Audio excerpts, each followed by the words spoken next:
bonsoir tout fanatique parole mondial qui toujours abonné à la chaîne, qui toujours like et qui toujours partage. Je nous venons pour nous faire un cours étude biblique ensemble.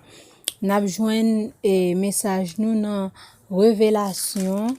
Dans Révélation, livre que nous est l'Apocalypse en français.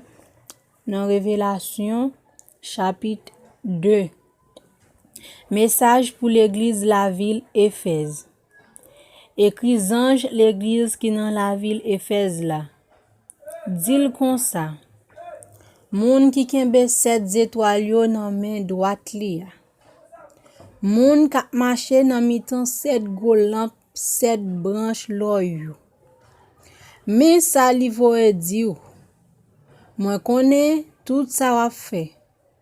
Jean ou travail dit. Jean ou gen patience.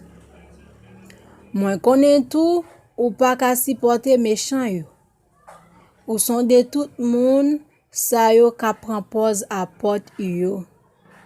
Ou découvrir ses mentor yo ye. Ou gen en pile patience. Ou souffrir en pile peut-être moins. Ou pas décourager. Mais reproche moins gen pour me faire ou. Kounye ou pas même Jean ou te même avant. Changer. Côté ou te avant ou tomber ya. Tourner vin joindre bon Dieu. Reprendre la vie ou t'a mené avant. Si ou pas tourner vin joindre bon Dieu, m'a vini côté ou ye ya. M'a prêté chandelier ou là dans place côté lié ya. Mais malgré ça, ou gen ki choy ki bon. Ou pas vle wè ça ban Nicolaït yo a fait. Moi même tout, moi pas vle wè yo. C'est pour moun qui gen oreilles pour yo tande, ça l'esprit bon Dieu a dit l'église yo.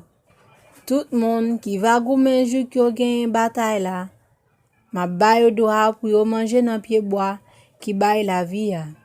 Pied bois qui nan mitan jardin bon Dieu ya. Message ça c'est pour message pour l'église la ville Éphèse. Dans prochaine vidéo nous gen pour nous parler message pour l'église la ville Esmie.